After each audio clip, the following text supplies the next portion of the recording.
Hello students, welcome to arc reflections IAS. నా పేరు సునంద. ఇవాళ మనం మాట్లాడుకోబోయే టాపిక్ వచ్చేసరికి ప్యారిస్ అగ్రిమెంట్ కి సంబంధించి. మనందరికీ తెలుసు ప్యారిస్ అగ్రిమెంట్ 2015వ సంవత్సరంలో జరిగింది అని చెప్పేసి.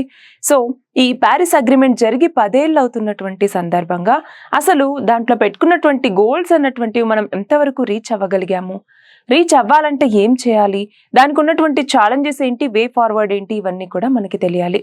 సో మనం చూస్తే UNFCCC కింద అంటే ఏంటి, United nations framework convention on climate change అని కూడా పిలుస్తూ ఉంటాం. మరి ఈ UNFCCC కి సంబంధించి ప్రతి సంవత్సరం కాన్ఫరెన్స్ ఆఫ్ పార్టీస్ అన్నటువంటిది జరుగుతూ ఉంటుంది.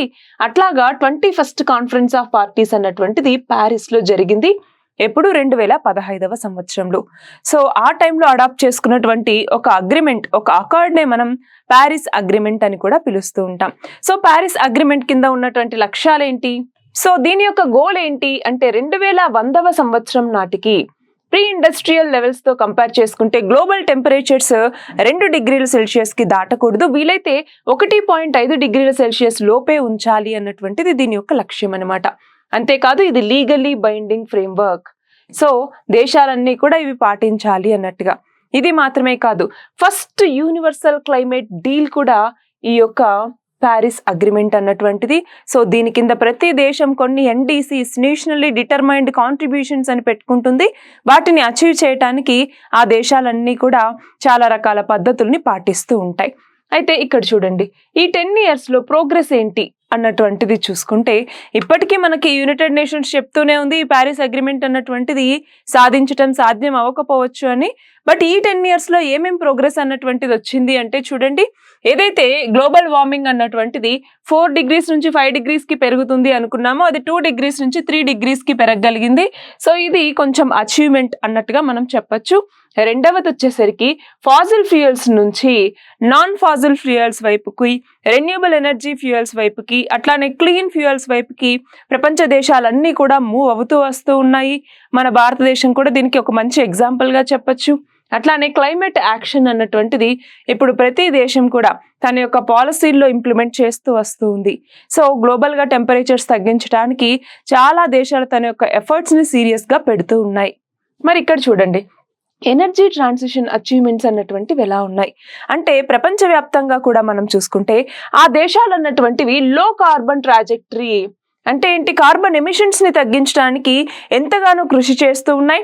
లో కార్బన్ టార్గెట్స్ ని పెట్టుకుంటూ ఉన్నాయి, టెక్నాలజీ అడాప్షన్ అన్నటువంటిది చేసుకుంటూ ఉన్నాయి. సో అవునా, ఇవన్నీ కూడా మనం చూస్తూనే ఉన్నాం. ఫర్ ఎగ్జాంపుల్ యూరోపియన్ యూనియన్ అన్నటువంటిది ఏం చేసింది, కార్బన్ బార్డర్ అడ్జస్ట్మెంట్ మెకానిజం అన్నటువంటిది తీసుకొచ్చింది.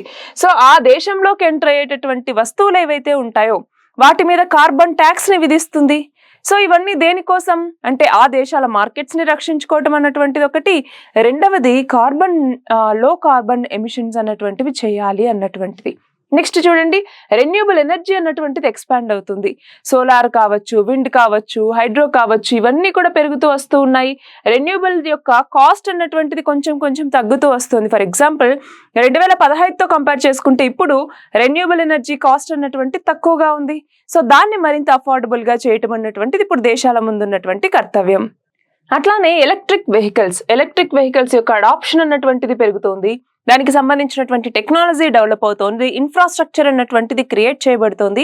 సో దానివల్ల ఏమవుతోంది, ఫాజిల్ ఫ్యూయల్స్ మీద డిపెండెన్స్ అన్నటువంటిది కొంతవరకు తగ్గుతూ వస్తుంది.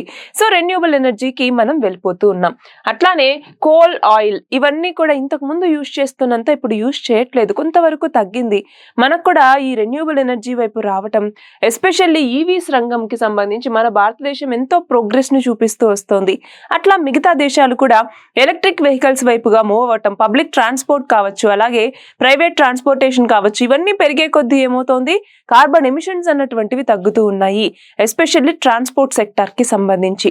నెక్స్ట్ చూడండి, మల్టీలేటరలిజం అన్నటువంటిది పెరుగుతోంది. ఏంటి, ఈ యొక్క ప్యారిస్ అగ్రిమెంట్ కింద ఎవరైతే UN దేశాలు ఉన్నాయో అవన్నీ కూడా వచ్చి ఏవైతే క్లైమేట్ డీల్స్ ఉన్నాయో వాటి గురించి డిస్కస్ చేసుకోవటం, గోల్స్ ఏవైతే ఉన్నాయో అవి ఎంతవరకు రీచ్ అయ్యాయని చూసుకోవటం, అలాగే రీచ్ అవ్వటానికి ఏమేం చేయాలి అన్నట్టుగా చూసుకోవటం, మళ్ళీ గోల్స్ అన్నటువంటివి పెట్టుకోవటం, ఇవన్నీ కూడా చేస్తూ ఉన్నాయి.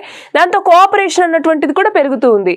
అలాగే క్లైమేట్ ఫినాన్స్ మెకానిజమ్స్ అన్నటువంటివి పెరుగుతూ ఉన్నాయి. ఏమని, మనకి ప్రీ ఇండస్ట్రియల్ టైంలో కావచ్చు లేదా ఇండస్ట్రియలైజేషన్ స్టార్ట్ అయిన తర్వాత ఏవైతే దేశాలు ఎక్కువ ఎమిషన్స్ అన్నటువంటివి చేసి డెవలప్ అయ్యాయో ఇప్పుడు డెవలపింగ్ నేషన్స్ కి అవన్నీ కూడా ఫండ్ ని ఇవ్వటం, సో టెక్నాలజీ ట్రాన్స్ఫర్ అన్నటువంటి చేయటం, దీని ద్వారా ఇప్పుడున్నటువంటి డెవలపింగ్ అలాగే అండర్ డెవలప్డ్ కంట్రీస్ ఏవైతే ఉంటాయో వాటిలో ఈ కార్బన్ ఎమిషన్స్ ని తగ్గించడానికి, ఆ ఎమిషన్ ఇంటెన్సిటీని మరింత తగ్గించడానికి ఇవన్నీ కూడా హెల్ప్ చేయాలి. దానికోసం క్లైమేట్ ఫండ్ అన్నటువంటిది క్రియేట్ చేయాలి అన్నటువంటిది కూడా ఒక లక్ష్యంగా పెట్టుకున్నారు. అట్లానే చూడండి క్లైమేట్ టెక్నాలజీ ట్రాన్స్ఫర్ అన్నటువంటిది కూడా అన్నమాట. అట్లానే గ్లోబల్ గా మనం చూసుకుంటే కోఆపరేషన్ అన్నటువంటిది చేసుకోవటం ద్వారా వివిధ దేశాలు టెక్నాలజీ అడాప్షన్, టెక్నాలజీ ట్రాన్స్ఫర్, అట్లానే ఇప్పుడు ఏదైతే కార్బన్ ఎమిషన్స్ జరుగుతున్నాయో వాటి యొక్క ఇంటెన్సిటీని రెడ్యూస్ చేసుకోవటం ఇవన్నీ కూడా చేయొచ్చు. మరి ఇక్కడ చూడండి ఇండియాకి సంబంధించి చూస్తే అంటే ఈ COP21 ఏదైతే ప్యారిస్ అగ్రిమెంట్ జరిగినటువంటి ఆ COP21 ఉందో అందులో ఒక మేజర్ ఘట్టం అన్నటువంటిది జరిగింది. అదే ఏంటి, ఇంటర్నేషనల్ సోలార్ అలయన్స్ అన్నటువంటిది. సో ఇక్కడ ఏంటి, ప్రతి దేశం కూడా ముందుకు రావాలి, ఏ దేశాన్ని వెనక్కి నెట్టకూడదు అన్నటువంటి లక్ష్యంతో సోలార్ ఎనర్జీ వైపుగా ముందడుగు వేయటం కోసం మన భారతదేశం మరియు ఫ్రాన్స్ కలిసి తీసుకొచ్చినటువంటి ఇనిషియేటివే ఈ ఇంటర్నేషనల్ సోలార్ అలయన్స్ అన్నటువంటిది. మనం చూస్తే ఇండియా మరియు ఫ్రాన్స్ ఇవి రెండు కలిసి దీన్ని తీసుకొచ్చాయి. సో దీని కింద వివిధ దేశాలకి కెపాసిటీ బిల్డింగ్ ఇవ్వటం, సోలార్ ఫినాన్సింగ్ అన్నటువంటిది ఇవ్వటం, అట్లానే టెక్నాలజీ అడాప్షన్ అన్నటువంటిది చేసుకోవటం. సో ఇవన్నీ చేయటం ద్వారా సోలార్ ఎనర్జీని మరింత అంటే దాని యొక్క వాడకాన్ని పెంపొందించాలి, దాని ద్వారా సోలార్ ఎనర్జీ యాక్సెస్ అన్నటువంటిది అందరికీ ఉండేలాగా చూడాలి అన్నటువంటి లక్ష్యంతో ఈ యొక్క ఇంటర్నేషనల్ సోలార్ అలయన్స్ ని తీసుకురావటం జరిగింది. 120 పైగా దేశాలు ఇప్పుడు ఇందులో భాగస్వాములుగా ఉన్నాయి. అట్లానే మనం నాన్ ఫాజిల్ ఫ్యూయల్స్ నుంచి 50% ఇన్స్టాల్డ్ ఎలక్ట్రిసిటీ కెపాసిటీ రీచ్ అవ్వాలి అని కూడా లక్ష్యంగా పెట్టుకోవటం జరిగింది. ఎయిమ్స్ చూడండి, world's largest renewable energy market గా ఇంటర్నేషనల్ సోలార్ అలయన్స్ అన్నటువంటిది నిలవాలి అనేసి. అట్లానే మన భారతదేశం 2070 నాటికి కర్బన తటస్థత నెట్ జీరో అన్నటువంటిది సాధించాలి అని చెప్పేసి, అట్లానే వికసిత్ భారత్ 2047 విజన్ ఏదైతే ఉందో దానికి అలైన్ అయ్యి ఈ యొక్క ఇంటర్నేషనల్ సోలార్ అలయన్స్ అన్నటువంటిది పనిచేస్తూ ఉంది. సో ఇది ఈ COP21 లో తీసుకొచ్చినటువంటి ఒక మేజర్ ఇనిషియేటివ్ అన్నమాట.